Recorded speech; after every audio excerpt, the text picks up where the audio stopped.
Good morning, welcome back to my YouTube channel NPT Kannada logs. ನಾನು ಪ್ರಿಯಾ ಅಂತ ಹೇಳಿ. ಬನ್ನಿ, ಟೈಮ್ ಬಂದು ಆಗಲೇ 11:30 ಆಗಿದೆ ನೋಡಿ. ಟೈಮ್ ಕೂಡ ತುಂಬ ಆಯಿತು, ಯಾಕಂದರೆ ಇವತ್ತು ಹುಣ್ಣಿಮೆ ಇರೋದ್ರಿಂದ ಪೂಜಾ ಟಿಫನ್ನು ಅದೆಲ್ಲ ಮಾಡಿಕೊಂಡು ಈಗ ನಾನು ಅಣ್ಣನ ಮನೆಗೆ ಹೋಗ್ತಾ ಇದ್ದೀನಿ ನೋಡಿ. ಅಣ್ಣನ ಮನೆಗೆ ಬಂದುಬಿಟ್ಟು ಇದೇ ಊರಲ್ಲಿದೆ, ಆಲ್ರೆಡಿ ನಿಮಗೆಲ್ಲ ಗೊತ್ತಿರ್ಬೋದು. ಹೊಸದಾಗೆಲ್ಲ ಯಾರೆಲ್ಲ ನೋಡ್ತಾ ಇದ್ದರೆ ಅವರಿಗೆಲ್ಲ ಹೇಳ್ತಾ ಇದ್ದೀನಿ. ನನ್ನ ತವ್ರ ಮನೆಗೆ ಬಂದುಬಿಟ್ಟು ಇದೇ ಊರಲ್ಲೇ ಇದೆ ನೋಡಿ. ಹಾಗಾಗಿ ಈಗ ನಾನು ಇಬ್ಬರು ಅಣ್ಣಂದ್ರಿಗೆ ರಾಖಿ ಕಟ್ಟಲಿಕ್ಕಾಗಿ ನಾನು ಅವ್ರ ಮನೆಗೆ ಹೋಗ್ತಾ ಇದ್ದೀನಿ. ಹಾಗಾಗಿ ಈಗ ವಿಡಿಯೋ ಕೂಡ ಸ್ಟಾರ್ಟ್ ಮಾಡ್ಕೊಂಡಿದ್ದೆ. ಬನ್ನಿ ಫ್ರೆಂಡ್ಸ್, ಈಗ ನಾನು ಅಲ್ಲಿ ಹೋದ ನಂತರ ನಿಮ್ಮ ಜೊತೆ ಶೇರ್ ಮಾಡ್ತೀನಂತ, ಹಾಗೆ ಅಣ್ಣಂದ್ರು ಕೂಡ ಪರಿಚಯ ಮಾಡಿಸ್ತೀನಂತ. ಬನ್ನಿ ಫ್ರೆಂಡ್ಸ್, ಒಬ್ಬರ ಟೈಮ್ ಕೂಡ ಆಗಿದೆ, 12 ಒಳಗೆ ರಾಖಿ ಕಟ್ಟೋಣ ಅಂತ ಅಂದ್ಕೊಂಡು ಬೇಗನೆ ಹೋಗ್ತಾ ಇದ್ದೀನಿ. ಬನ್ನಿ. ಇವತ್ತು ಬೇಗನೆ ಎದ್ದು ಪೂಜೆ ಅದೆಲ್ಲ ಮುಗಿಸಿದ್ದೆ ನೋಡಿ. ಯಾಕೆ ಅಂತಂದರೆ ಹೇಳಿದ್ನೆಲ್ಲ ಆಲ್ರೆಡಿ, ನಾನು ರಾಖಿ ಕಟ್ಟೋದಕ್ಕೆ ಹೋಗ್ತಾ ಇದ್ದೀನಿ. ಹಾಗಾಗಿ ವೀಡಿಯೋ ಕೂಡ ಮಾಡ್ಕೊಂಡು ಹೋಗೋಣ ಅಂತ ಅಂದ್ಕೊಂಡು ಈಗ ದೇವ್ರದ್ದು ಎಲ್ಲ ಪೂಜೆ ಎಲ್ಲ ಆದ ನಂತರ ವೀಡಿಯೋ ಕೂಡ ಮಾಡ್ತಾ ಇದ್ದಾಳೆ ಮಗಳು. ಹಾಗೆ ನಾನು ಕೂಡ ಎಲ್ಲ ಒಳ್ಳೆಯದಾಗಲಿ, ಹೋಗಿ ಬರೋಣ ಅಣ್ಣನ ಮನೆಗೆ, ರಾಖಿ ಕೂಡ ಅವರಿಗೆ ಕಟ್ಬಿಟ್ಟು ಬರೋಣ ಅಂಥೇಳಿ ಈಗ ಹೋಗ್ತಾ ಇದ್ದೀನಿ. ಹಾಗೆ ವೀಡಿಯೋ ಕೂಡ ಮಾಡಿಕೊಡ್ತೀನಿ ಹೇಳಮ್ಮ ಅಂಥೇಳಿ ಈಗ ಮಗಳು ಮಾಡಿಕೊಡ್ತಾ ಇದ್ದಾಳೆ ನೋಡಿ. ನಾನು ಕೂಡ ಆಲ್ರೆಡಿ ಎಲ್ಲ ರೆಡಿ ಮಾಡಿ ಪ್ಯಾಕ್ ಮಾಡಿ ಇಟ್ಟಿದ್ದೆ. ಗಿಫ್ಟ್ ಬಂದು ನೀವು ಮನೆಯಲ್ಲೇ ನೋಡೋಂತ್ರೆ ಅಂತ ಏನು ತೊಗೊಂಡು ಹೋಗ್ತಾ ಇದ್ದೀನಿ ಅಣ್ಣನಿಗೆ. ಇಬ್ಬರು ಅಣ್ಣಂದ್ರೆ ನನಗೆ ಇಬ್ರಿಗೂ ಏನು ತೊಗೊಂಡು ಹೋಗ್ತಾ ಇದ್ದೀನಿ ಅಂಥೇಳಿ ಮನೆಗೆ ಹೋದ ನಂತರ ನಾನು ನಿಮ್ಮ ಜೊತೆ ಶೇರ್ ಮಾಡ್ತೀನಂತ. ಹಾಗೆ ಟಿಫನ್ ಕೂಡ ತೊಗೊಂಡು ಹೋಗ್ತಾ ಇದ್ದೆ ನೋಡಿ. ಹಾಗೆ ನಾನು ಕೂಡ ಬೆಳಗ್ಗೆ ಟಿಫಿನಿಗೆ ಬಂದು ಇಡ್ಲಿ ಚಟ್ನಿ ಸಾಂಬಾರು ಮಾಡಿದ್ದೆ. ದೊಡ್ಡಣ್ಣನಿಗೆ ತುಂಬ ಇಷ್ಟ ನೋಡಿ ಇಡ್ಲಿ ಅಂದರೆ, ನನಗೂ ಕೂಡ ತುಂಬ ಇಷ್ಟ ಟಿಫನ್ನಲ್ಲಿ. ಹಾಗಾಗಿ ಮನೆಯಲ್ಲೇ ಮಾಡಿದ್ನಲ್ಲ ಅಂತ ಅಂದ್ಕೊಂಡು ಒಂದು ಸ್ವಲ್ಪ ಇಡ್ಲಿ ಸಾಂಬಾರು ಚಟ್ನಿ ಕೂಡ ತೊಗೊಂಡು ಹೋಗ್ತಾ ಇದ್ದೆ ನಾನು. ಒಂದು ಸ್ವಲ್ಪ ಬೇಗನೆ ಹೋಗ್ತಾ ಇದ್ದೆ ನೋಡಿ, ಯಾಕಂದರೆ ತುಂಬ ಮೋಡ ಆಗಿತ್ತು.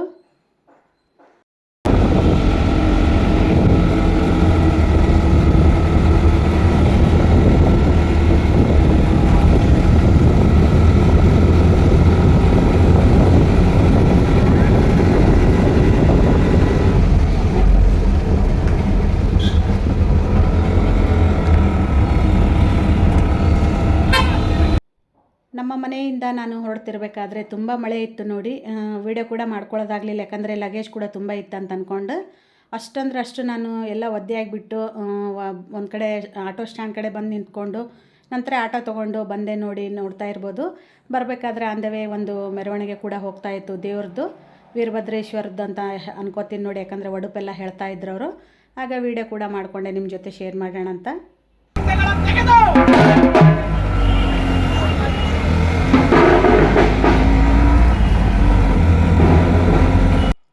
ನಾನು ಮನೆ ಬಿಟ್ಟು ಒಂದು 2 ನಿಮಿಷಕ್ಕೆ ತುಂಬ ಅಂದರೆ ತುಂಬ ಜೋರೆಲ್ಲ ಮಳೆ ಬಂತು ನೋಡಿ. ನಾನು ಕೂಡ ತುಂಬ ಒದ್ದೆಯಾಗಿಯೇ ಹೊರಗೆ ಆಟೋ ಸ್ಟ್ಯಾಂಡ್ ಕಡೆ ಎಲ್ಲ ಬಂದು ನಿಂತ್ಕೊಂಡಿದ್ದೆ. ಮಗಳು ಕೂಡ ಅಷ್ಟರಲ್ಲೇ ಫೋನ್ ಮಾಡಿದ್ಲು ನಾನು ಆಟೋದಲ್ಲಿ ಕುತ್ಕೊಂಡಾಗ. ಎಲ್ಲಿದೆಯಮ್ಮ, ತುಂಬ ಮಳೆ ಇದೆ, ಬಾ ರಿಟರ್ನ್ ಬಾ, ಮತ್ತೆ ಒಂದು ಸ್ವಲ್ಪ ಹೊತ್ತು ಬಿಟ್ಟು ಹೋಗುವಂತೆ ಅಂತ ಹೇಳಿದ್ಲು. ಅದಕ್ಕಾಗಿ ಈಗ ವೀಡಿಯೋ ಮಾಡಿಕೊಂಡೆ ನೋಡಿ. ಅಣ್ಣನ ಮನೆ ಬಂದು ರೀಚ್ ಆದೆ ನಾನು. ಇಲ್ಲಿ ನೋಡಿದರೆ ಒಂದು ಹನಿ ಕೂಡ ಮಳೆ ಇರಲಿಲ್ಲ ನೋಡಿ. ಎಷ್ಟು ನೆಲ ಎಲ್ಲ ಕೂಡ ಒಣಗೋಗಿತ್ತು. ಈ ರೀತಿಯಾಗಿ ಮಳೆನೇ ಇರಲಿಲ್ಲ. ನಮ್ಮನೆ ಸೈಡ್ ಮಳೆ ಇತ್ತು, ಇಲ್ಲಿ ಮಳೆನೇ ಇರಲಿಲ್ಲ. ಹಾಗಾಗಿ ಅಣ್ಣಂದ್ರಿಗೆ ನಾನು ರಾಖಿ ಕಟ್ಟಿದ ನಂತರ ಶರ್ಟ್ ಕೂಡ ತೊಗೊಂಡು ಬಂದಿದ್ದೆ ನೋಡಿ. ಹಾಗೆ ಚಾಕ್ಲೇಟ್ ಕೂಡ ತೊಗೊಂಡು ಬಂದಿದ್ದೆ. ಇನ್ನೂ 2 ರಾಖಿ ಇದಾವೆ ನೋಡಿ. ಅಕ್ಕ ಕೂಡ ಊರಿಂದ ಬಂದಿದ್ದರು, ಅಂದರೆ ಅವ್ರದ್ದು ಸ್ವಲ್ಪ ಟ್ರೀಟ್ಮೆಂಟ್ ಇತ್ತು. ಹಾಗಾಗಿ ರಾಖಿ ಕೂಡ ಕಟ್ಟಿಬಿಟ್ಟು ಹೋಗೋಣ ಅಂಥೇಳಿ ಅವರು ಕೂಡ ಊರಿಗೆ ಹೋಗೋದು ಬಿಟ್ಟಿದ್ರು ನೋಡಿ. ನೋಡ್ತಾ ಇರ್ಬೋದು, ಇಬ್ಬರು ಅಣ್ಣಂದ್ರು ಕೂಡ ಕುತ್ಕೊಂಡಿದ್ದಾರೆ. ಅಕ್ಕ ಕೂಡ ಒಂದು ಸ್ವಲ್ಪ ನೀರೆಲ್ಲ ಚೆಲ್ಲಿತ್ತು ಅಂತ ಅನ್ಕೋತೀನಿ. ಅದನ್ನೆಲ್ಲ ಒರೆಸ್ಬಿಟ್ಟು ಈಗ ಆ ತರ್ವ ಕೂಡ ಕುತ್ಕೊಂಡಿದ್ದಾನೆ ಅವ್ರ ಜೊತೆಗೆ. ನಾನು ಕೂಡ್ತೀನಿ, ನಾನು ರಾಖಿ ಕಟ್ಟಿಸ್ಕೊತೀನಿ ಅಂಥೇಳಿ ಕೈ ತೋರಿಸ್ತಾ ಇದ್ದ ಅವನಿಗೆ. ಬಟ್ ಅವನಿಗೆ ಕಟ್ಟಲಿಕ್ಕೆ ತಂಗಿ ಆಗೋರು ಯಾರೂ ಇರಲಿಲ್ಲ.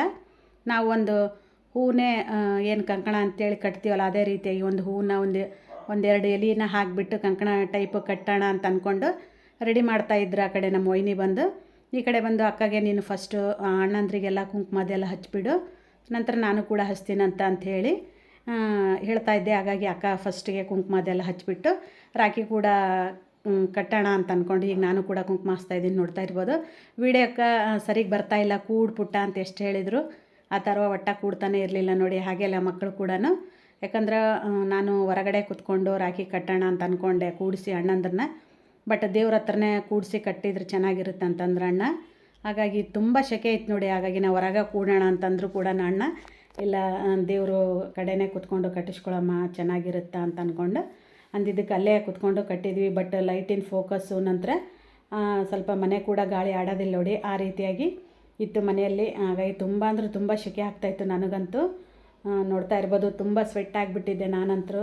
ಯಾವಾಗ ರಾಖಿ ಕಟ್ಟಿ ಹೊರಗಡೆ ಬಂದು ಫೋಟೋ ಅದೆಲ್ಲ ತೆಗ್ಸ್ಕೊಳೋಣ ಅಂತ ಅಂದ್ಕೊಂಡು ಅಕ್ಕ ಕೂಡ ಶರ್ಟ್ ಅದೆಲ್ಲ ತೊಗೊಂಡು ಬಂದಿದ್ರು ನೋಡಿ. ನಾನು ಕೊಟ್ಟೆ ಅವ್ರ ಜೊತೆಗೆ, ಅವರು ಕೂಡ ಕೊಟ್ಟರು. ಹಾಗೆ ಇಬ್ಬರು ಕೂಡ ಫೋಟೋ ತೆಗ್ಸ್ಕೊಂಡು ಈ ರಾಖಿ ಹಬ್ಬನ ಸೆಲೆಬ್ರೇಷನ್ ಮಾಡ್ಕೊಂಡ್ವಿ ಅಂತಲೇ ಹೇಳ್ಬೋದು. ಈಗ ಆ ಥರ ಕೂಡ ನಾನು ನಮ್ಮ ವೈನಿ ಹತ್ರ ಕೊಡ್ತಾಯಿದ್ದೀನಿ. ಯಾಕಂತಂದರೆ ಹೇಳಿದ್ನೆಲ್ಲ ಜಾಸ್ತಿ ಅವನು ಕಟ್ತಿರ್ಬೇಕಾದ್ರೆ ಆ ಕಡೆ ಈ ಕಡೆ ಓಡ್ತಾ ಇದ್ದ, ವೀಡಿಯೋ ಕೂಡ ಸರಿ ಬರೋದಿಲ್ಲ ಅಂತ ಹೊರಗಡೆ ಕರ್ಕೊಂಡು ಹೋದ್ರು ನೋಡಿ. ಹಾಗೆ ದೊಡ್ಡಣ್ಣ ಬಂದು ಈಗೇನು ನೋಡ್ತಾ ಇದ್ದೀರ ನೀವು, ಇವ್ರು ಬಂದು ದೊಡ್ಡಣ್ಣ ಈ ಕಡೆ ನಾನು ನಿಂತ್ಕೊಂಡಿದ್ದೀನಲ್ಲ ಆ ಕಡೆ ಇರೋರು ಚಿಕ್ಕಣ್ಣ ನೋಡಿ ಅವರು, ಅಂದರೆ ನನಗೆ ಸಣ್ಣಣ್ಣ ಆಗಬೇಕು. ಈಗ ಶ್ರಾವಣ ಮಾಸ ಇರೋದರಿಂದ ಅವರು ಶೇವಿಂಗ್ ಏನು ಮಾಡಿಸೋದಿಲ್ಲ ನೋಡಿ. ಆಲ್ರೆಡಿ ಶ್ರಾವಣ ಮಾಸ ಸ್ಟಾರ್ಟಾಗಿ 15 ದಿನ ಆಯಿತು. ಮೊದಲೆಲ್ಲ ಕಟ್ಟಿಂಗು ಶೇವಿಂಗ್ ಎಲ್ಲ ಮಾಡಿಸ್ಕೊಂಡಿರ್ತಾರೆ. ಮತ್ತು ಗ್ರೋತ್ ಆಗಿರೋದ್ರಿಂದ ಈಗ ಮತ್ತೆ ನಡು ಮಾಡಿಸ್ಕೊಳಂಗಿಲ್ಲ ನೋಡಿ. ಅವರು 1 ತಿಂಗಳ ತನಕ ಆದರೂ ಕೂಡ ಶೇವಿಂಗ್ ಕಟ್ಟಿಂಗ್ ಯಾವುದೇ ರೀತಿಯಿಂದ ಮಾಡಿಸ್ಕೊಳ್ಳೋದಿಲ್ಲ. ಹಾಗಾಗಿ ಪ್ರತಿ ವರ್ಷ ಕೂಡ ನಾನು ಅವರಿಗೆ ಅದೇ ಹೇಳ್ತಾ ಇರ್ತೀನಿ, ನೀವು ಯಾವಾಗ ನೀಟಾಗಿ ಇರ್ತೀರ ಏನೋ, ನಾ ಯಾವಾಗ ರಾಖಿ ಕಟ್ಟಕ್ಕೆ ಬಂದರೂ ಇದೇ ರೀತಿಯಾಗಿರ್ತೀರ ನೀವು ಅಂಥೇಳಿ ಹೇಳ್ತಾ ಇರ್ತೀನಿ ಅವರಿಗೆ. ಬಟ್ ಏನೂ ಮಾಡೋಕ್ಕಾಗಲ್ಲಲ್ಲ. ಹಾಗಾಗಿ ಈಗ ನೋಡಿ ಇಬ್ಬರಿಗೂ ಅಣ್ಣಂದ್ರಿಗೆ ಅಕ್ಕ ನಾನಿಬ್ಬರು ಸೇರಿಬಿಟ್ಟು ರಾಖಿ ಕಟ್ತಾಯಿದ್ವಿ. ಟೋಟಲಾಗಿ 5 ಜನ ನಾವು, ಬಟ್ ಇನ್ನೂ 3 ಬಂದಿಲ್ಲ ಈ ವರ್ಷ. ಇಬ್ಬರು ಅಕ್ಕ ನಾನು ಕಟ್ತಾಯಿದ್ದೀವಿ. ಇಲ್ಲಾಂದರೆ ಪ್ರತಿ ವರ್ಷ ಎಲ್ಲರದು ಸೇರಿಸ್ಬಿಟ್ಟು ನಾನೇ ರಾಖಿ ಕಟ್ತಾಯಿದ್ದೆ. ನೋಡ್ತಾ ಇರ್ಬೋದು ಈಗ ನೀವೆಲ್ಲ. ನನಗಂತೂ ತುಂಬ ಖುಷಿ ಆಯಿತು. ಅವರು ವರ್ಷಕ್ಕೊಮ್ಮೆ ಬರೋದು, ಬಂದು ಈ ರೀತಿಯಾಗಿ ಕಟ್ಟಿ ಹೋದರೆ ನಮಗೂ ಖುಷಿ, ಅವ್ರಿಗೂ ಖುಷಿ ನೋಡಿ. ನಿಜವಾಗ್ಲೂ ಮಾತೇ ಬರ್ತಾಯಿಲ್ಲ ನನಗೆ. ಏನಂತಂದರೆ ಅಕ್ಕ ಕೂಡ ಇದ್ರಲ್ಲ, ನನಗಿನ್ನೂ ಖುಷಿ ಆಯ್ತು ನೋಡಿ. ಇಬ್ಬರು ಸೇರಿ ಈ ವರ್ಷ ಕಟ್ತಾಯಿದ್ದೀವಿ ರಾಖಿ ಅಂತ ಹೇಳಿಬಿಟ್ಟು ನೋಡಿ. ಮತ್ತೆ ಆ ಥರ ಕೂಡ ಬಂದ, ಹೇಳ್ತೀನಲ್ಲ ನನಗೂ ರಾಖಿ ಬೇಕು ಅಂತ ಇದ್ದ. ಹಾಗಾಗಿ ಈ ವಿಡಿಯೋ ಎಲ್ಲ ಅಣ್ಣನ ಮಗಳೇ ಮಾಡ್ತಾಯಿದ್ದಾಳೆ. ಸ್ವಲ್ಪ ಮಂತ್ರಾಕ್ಷತೆ ಕೂಡ ಬೇಕಿತ್ತು ನನಗೆ, ಹಾಗಾಗಿ ಸ್ವಲ್ಪ ಕೊಟ್ಟರು. ಈಗ ಹಾಕಿಬಿಟ್ಟು ನಾನು ಆರತಿ ಕೂಡ ಮಾಡ್ತಾಯಿದ್ದೀನಿ ನೋಡಿ. ಈಗ ಅಜ್ಜಂದ್ರಿಗೆ ಅವನು ಎಲ್ಲ ಏನದು ಕೂಲಿಂಗ್ ಗ್ಲಾಸ್ ಎಲ್ಲ ಕೊಟ್ಟು ನೀವು ಹಾಕ್ಕೊಳ್ರಿ ಅಂತ ಹೇಳ್ತಾ ಇದ್ದ ನೋಡಿ. ನಾನು ಎಷ್ಟು ಸ್ವೆಟ್ ಆಗಿದ್ದೀನಿ, ನನ್ನ ಝೂಮ್ ಮಾಡಿ ತೆಗಿ ಅಂತೇಳಿ ಹೇಳ್ತಾ ಇದ್ದೆ ನೋಡಿ. ಎಷ್ಟು ಸ್ವೆಟ್ ಆಗಿದ್ದೆ ಅಂದ್ರೆ ನಾನು ಯಾವಾಗ ಹೊರಗಡೆ ಹೋಗಿ ಫ್ಯಾನಿಗೆ ಕುತ್ಕೊಂಡಿನಿ ಅಂತ ಅನಿಸ್ಬಿಟ್ಟಿತ್ತು ನನಗೆ. ಆ ರೀತಿಯಾಗಿ ಆಗಿತ್ತು. ಕಟ್ಟಿದ ತಕ್ಷಣವೇ ಮೊದಲು ಒಂದು ಸ್ವಲ್ಪ ಚಾಕ್ಲೇಟ್ ಅದೆಲ್ಲ ತೊಗೊಂಡು ಬಂದಿದ್ದೆ. ಅವರಿಗೆ ತಿನ್ನಿಸ್ಬಿಟ್ಟು ನಾನು ಹೊರಗಡೆ ಹೋಗ್ತೀನಿ ಅಂತ ಹೇಳ್ತಾ ಇದ್ದೆ. ಬಟ್ ಒಂದು ಫೋಟೋ ಅದೆಲ್ಲ ಆಗಲಿ ಅಂತ ಹೇಳಿದ್ರು ಅಣ್ಣ. ಇಲ್ಲೇ ಆಗಬೇಕು. ಯಾಕಂದರೆ ಸ್ವಲ್ಪ ಏನದು ಸಂಪ್ರದಾಯ ಪದ್ಧತಿ ಅದೆಲ್ಲ, ದೇವ್ರ ಬಗ್ಗೆ ಸ್ವಲ್ಪ ಭಾಳ ಕಾಳಜಿ ನೋಡಿ. ನಮಗೂ ಇದೆ, ಇಲ್ಲ ಅಂತಲ್ಲ. ಬಟ್ ನಾವು ಹೊರಗಡೆ ತಕ್ಷಣ ಫೋಟೋ ಅಂದರೂ ಕೇಳಿಲ್ಲ. ಇಲ್ಲೇ ಒಂದು ಫೋಟೋ ಸೆಕ್ಷನ್ ಕೂಡ ಆಯಿತು. ಹಾಗೆ ಈ ಕಡೆ ನಿಂತ್ಕೊಂಡಿರೋರು ನಮ್ಮ ಭಾವ ಬಂದು ದುಡ್ಡು ಕೂಡ ಕೊಟ್ಟರು ನೋಡಿ ನನಗೆ ಹಾಕಂದ್ರೆ. ಯಾಕಂದರೆ ಈಗ ನಮ್ಮ ಚಾಯ್ಸ್ ಬೇರೆ ಇರುತ್ತೆ. ಅವ್ರು ಏನಾದರೂ ತಂದರೆ ನಮಗಿಷ್ಟ ಆಗೋದಿಲ್ಲ ಅಂತ ಅಂದ್ಕೊಂಡು ಇಬ್ಬರು ಅಣ್ಣಂದರು ದುಡ್ಡ ಕೊಟ್ಟರು ನೋಡಿ. ಅದು ಎಷ್ಟಂತ ಏನಂತ ನಾನು ಹೇಳೋದಿಲ್ಲ. ಯಾಕಂದರೆ ಪ್ರೀತಿಯಿಂದ ಕೊಟ್ಟಿರ್ತಾರೆ ಅಂದಮೇಲೆ ದುಡ್ಡು ಅಷ್ಟು ಕೊಟ್ರು ಅಂತ ಹೇಳೋದು ಬೇಡ ಅಂತ ಅನ್ಕೋತೀನಿ ನಾನು. ನನಗಂತೂ ತುಂಬ ಖುಷಿ ಆಯಿತು ವರ್ಷಕ್ಕೊಂದ್ಸರಿ ಬರೋದು ರಾಖಿ ಹಬ್ಬ. ಯಾರು ದುಡ್ಡು ಕೊಡಲಿ ಬಿಡಲಿ ಅಣ್ಣಂದ್ರು ಒಂದು ನೂಲು ಎಳೆ ಆದರೂ ನೀವು ರಾಖಿ ಕಟ್ಟಬೇಕಂತೇಳಿ ಏನು ಪದ್ಧತಿ ಐತಲ್ಲ, ಅದೇ ರೀತಿಯಾಗಿ ನಾವು ಕೂಡ ಒಂದು ರಾಖಿ ತೊಗೊಂಡು ಬಂದೆ ನಾನು. ಎಷ್ಟೇ ಕಾಸ್ಟ್ಲಿದು ರಾಖಿ ಇದ್ದರೂ ಕೂಡ ನಾನು ಪ್ರತಿ ವರ್ಷ ತರೋದು ಒಂದು ದೊಡ್ಡದು ರಾಖಿ ನೋಡಿ. ಯಾಕಂದರೆ ನನಗೆ ಅದೇ ಥರ ಇಷ್ಟ. ಹಾಗಾಗಿ ನಾನು ಇಬ್ಬರು ಅಣ್ಣಂದ್ರಿಗೆ ಅದೇ ಥರನೇ ರಾಖಿ ತೊಗೊಂಡು ಬಂದು ಕಟ್ತೀನಿ ನಾನು. ಅಕ್ಕ ಸ್ವಲ್ಪ ಚೇಂಜ್ ತರಿಸಿದ್ರು, ಬೇರೆ ತರಿಸಿದ್ರು. ನನಗಂತೂ ಪ್ರತಿ ವರ್ಷ ಅದನ್ನೇ ಕಟ್ತೀನಿ ನಾನು, ದೊಡ್ಡದಾಗಿ ಕಾಣಿಸ್ಲಿ ಕೈಯಲ್ಲಿ.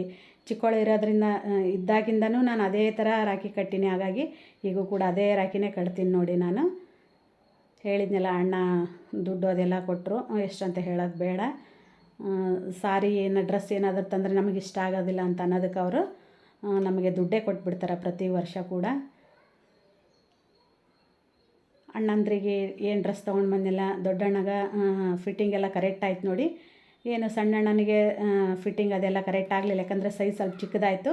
ಹಾಗಾಗಿ ಎಕ್ಸ್ಚೇಂಜ್ ಮಾಡೋಣ ಅಂತ ಅಂದ್ಕೊಂಡು ಹೀಗೆ ಉಟ್ಕೊಂಡು ಬಿಡ್ತೀವಿ ಅಂತ ಹೇಳಿದ್ರು ಅವರು. ನೋಡಿಲ್ಲ ಅವ್ರ ಜೊತೆ ಒಂದು ಫೋಟೋ ವೀಡಿಯೋ ಕೂಡ ಆಯ್ತು ನಂದು. ಅಣ್ಣ ನಾನು ಬೇಡಣ್ಣ, ಈಗ ಏನದು ಮುಂದೆ ಗಣೇಶನ ಹಬ್ಬ ಬರುತ್ತಲ್ಲ, ಅವಾಗ ನೀನು ಬೇಕಾದ್ರೆ ಉಟ್ಕೋ, ಈಗ ಉಟ್ಕೊಳ್ಳೇಬೇಕಂತೇನಿಲ್ಲ ಅಂತ ಹೇಳಿದೆ ನಾನು. ಇಲ್ಲ ನೀನು ತೊಗೊಂಡು ಬಂದಿಯಮ್ಮ, ಇಬ್ಬರಿಗೆ ಕೊಟ್ಟಿದೆಯಾ, ಒಬ್ಬರಾದರೂ ಉಟ್ಕೊಳ್ಳೋಣ ಅಂತ ಅಂದ್ಕೊಂಡು ಉಟ್ಕೊಂಡು ಬರ್ತೀನಿ ಅಂತ ಇದ್ರು ಅಣ್ಣ. ಅಷ್ಟರಲ್ಲೇ ಒಂದು ಫೋಟೋ ಸೆಕ್ಷನ್ ಕೂಡ ಆಗಲಿ ಅಂತ ಅಂದ್ಕೊಂಡು ಈಗ ನಾವು ನೋಡ್ತಾ ಇರ್ಬೋದು. ಕರ್ಚಿಪ್ ತೊಗೊಂಡು ನಾನು ಮುಖ ಎಲ್ಲ ಒರೆಸ್ಕೊತಾ ಇದ್ದೆ. ಈಗ ಎಲ್ಲರೂ ಸೇರಿಬಿಟ್ಟು ಒಂದು ಫೋಟೋ ಕೂಡ ವಿಡಿಯೋ ಕೂಡ ತೆಗ್ಸ್ಕೊತಾ ಇದ್ದೀವಿ. ನಾನು ನಮ್ಮ ಸಣ್ಣಣ್ಣ ಏನಿದ್ದಾರೆ ಸ್ವಲ್ಪ ನಮ್ಮ ಭಾವಂದ್ರಿಗೆಲ್ಲ ಕಾಡ್ಸೋದು ಜಾಸ್ತಿ ನೋಡಿ. ಹಾಗಾಗಿ ನಮ್ಮ ಭಾವಗ ಏನು ಸ್ಪೆಕ್ಟೆಲ್ಲ ಹಾಕಿಬಿಟ್ಟು ಒಂದು ಅದೇನದು ಶಾಲ್ ಟೈಪ್ ಕೂಡ ಹಾಕಿದ್ರು ನೋಡಿ ಅವರು. ಅದೇ ನಗ್ತಾ ಇದ್ವಿ ಎಲ್ಲರೂ ನಾವು. ನೋಡಿ ಪಾಪ ನಮ್ಮ ಭಾವ ಕೂಡ ಸುಮ್ಮನೆ ಹಾಕ್ಸ್ಕೊಂಡು ಫೋಟೋ ಅದೆಲ್ಲ ತೆಗ್ಸ್ಕೊತಾ ಇದ್ದಾರೆ. ಎಡಿಟಿಂಗ್ ಮಾಡಬೇಕಾದ್ರೆ ನನಗೆ ಅಷ್ಟೇ ನಗು ಬಂದಿತ್ತು. ತುಂಬ ಅಂದರೆ ತುಂಬ ಕಾಡಿಸ್ತೀವಿ ನೋಡಿ ನಾವು ಭಾವಂದ್ರೆ, ನಾನು ನಮ್ಮ ಅಣ್ಣ ಇಬ್ಬರು ಸೇರಿಬಿಟ್ಟು. ನೋಡಿ ಇನ್ನೊಂದು ಎಕ್ಸ್ಟ್ರಾ ಶರ್ಟ್ ಕೂಡ ಇತ್ತು, ಅದನ್ನು ಕೂಡ ಕೊಟ್ಟು ಫೋಸ್ ಕೊಡಿ ಅಂತ ಹೇಳ್ತಾ ಇದ್ದ. ಹಾಗೆ ಈಗ ಹೊರಗಡೆ ಬಂದು ನಾವು ಫೋಟೋ ಕೂಡ ತೆಗ್ಸ್ಕೊಂಡೀವಿ ನೋಡಿ. ಓಕೆ ಫ್ರೆಂಡ್ಸ್, ಈ ವಿಡಿಯೋ ಈ ರೀತಿಯಾಗಿತ್ತು ನೋಡಿ ನಮ್ಮದು ರಕ್ಷಾಬಂಧನ ವಿಡಿಯೋನ. ನಿಮಗೆಲ್ಲರಿಗೂ ಇಷ್ಟ ಆದರೆ ಲೈಕ್ ಮಾಡಿ, ಶೇರ್ ಮಾಡಿ, ಕಮೆಂಟ್ ಮಾಡಿ, ಹಾಗೆ ಸಬ್ಸ್ಕ್ರೈಬ್ ಮಾಡ್ಕೊಳ್ಳಿ. ಪ್ಲೀಸ್ ಸಪೋರ್ಟ್ ಮಾಡಿ ಅಂತ ಕೇಳ್ತೀನಿ. ಮತ್ತೆ ನಾಳಿನ ವಿಡಿಯೋದಲ್ಲಿ ಸಿಗೋಣ ಅಂತ. ಬಾಯ್, ಟೇಕ್ ಕೇರ್.